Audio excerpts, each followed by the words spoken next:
York-bound publications. Written by Leach 3. Copyright C. by York-bound Enterprise 2022. All rights reserved. No parts of this book may be written or retransmitted without written permission from the author. Can't knock the hustle.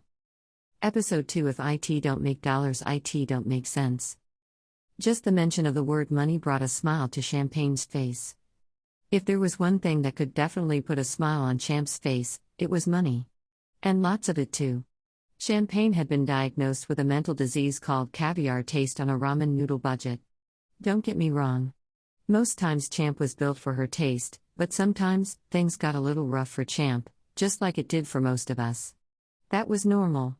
The problem with Champ was that when things were going good for her, she always seemed to rack up more debt, or monthly payments for something else. By the time Champ's ups were over, she seemed to be further in the hole than she was before things had began going good for her. Unless Champ struck it very big in some type of way, this was probably how the rest of Champ's life was going to be. Short periods of being up, followed by long stretches of being down. Just the thought of this shit always made Champ shudder. Make some money how? Champ asked as she passed Mark the Walmart bag containing the items she'd picked up for him. Mark didn't even bother to answer her or look up from his seat in the desk chair he'd brought with him. Mark slid the chair across the floor, grabbed a backpack, and slid back to where he was the first time. Champ smiled as she watched Mark work, or whatever the hell it was that he was doing. In all of the years she'd known her brother, she had never seen him this focused on anything.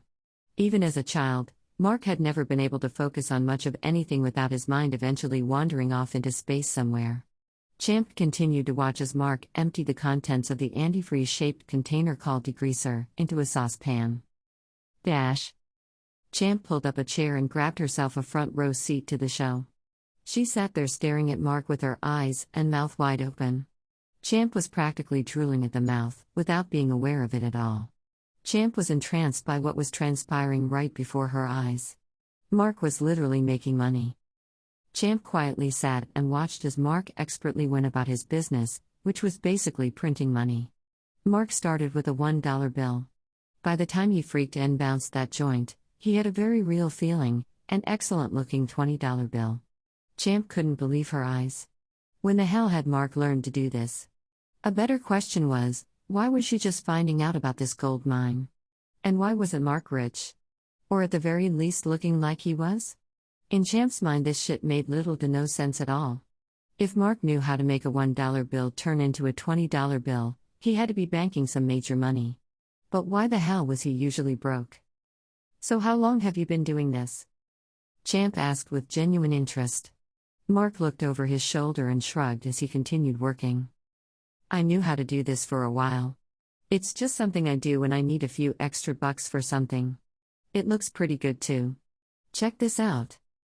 Mark unpinned one of the freshly ironed bills that were hanging with a clothespin, from a clothesline Mark had sat here and put together. Mark passed one of the bills to Champ, who instantly put the money up to the light to get a better look. She had no idea why that was the first thing she did with the funny money, but it seemed like the thing to do if you were checking the realness of the finished product. Champ slowly nodded.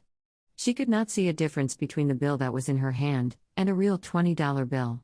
Champ also realized I was untrained in these type of things, so she didn't get too hype about that. What had Champ struggling to not hyperventilate from excitement was the feel of the funny money. It wasn't super thin like others she'd come across in passing. Mark's product felt like the real thing. As a matter of fact, Champ said mostly to herself as she reached into her pocket to pull out a few dollars. She grabbed a $20 bill and began to compare it to Mark's bill. Oh my freaking god. Champ was feeling like she'd just struck oil. This shit was literally a money printer. Champ couldn't help but to envision herself traveling from exotic destination to exotic destination. Not for a vacation, this was how Champ wanted to live, period. And her little brother had the key to the lifestyle she'd always longed for. The one thing that was standing in the way of her dream lifestyle was the same person in possession of the key to that shit, Mark.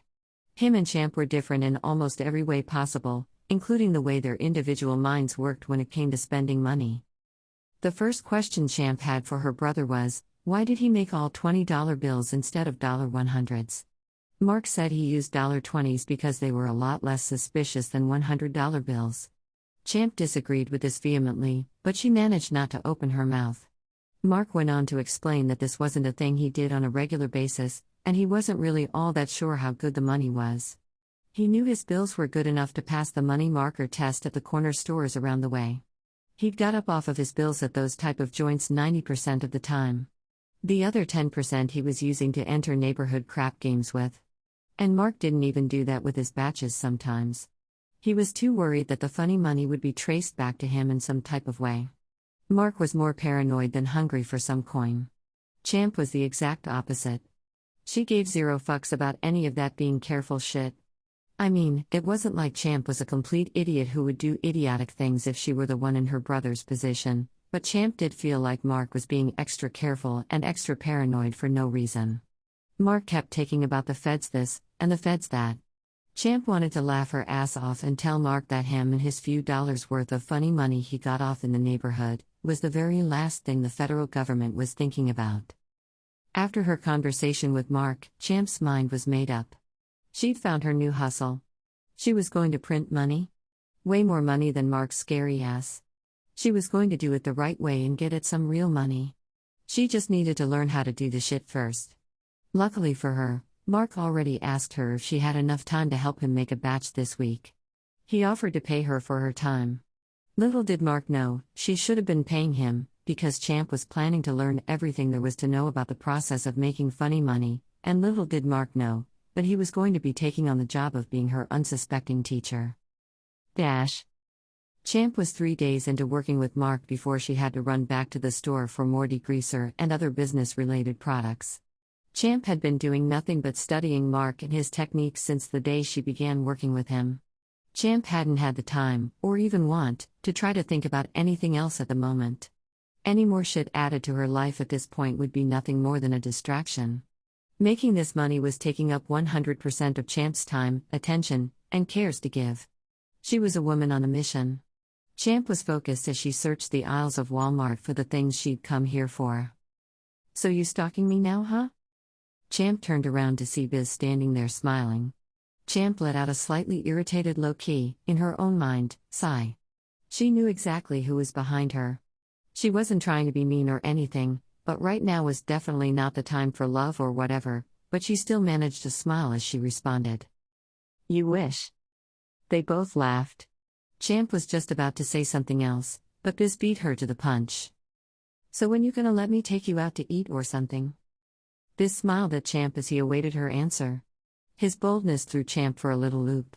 This was surprising. If there was one thing Champ absolutely adored about a man, it was confidence.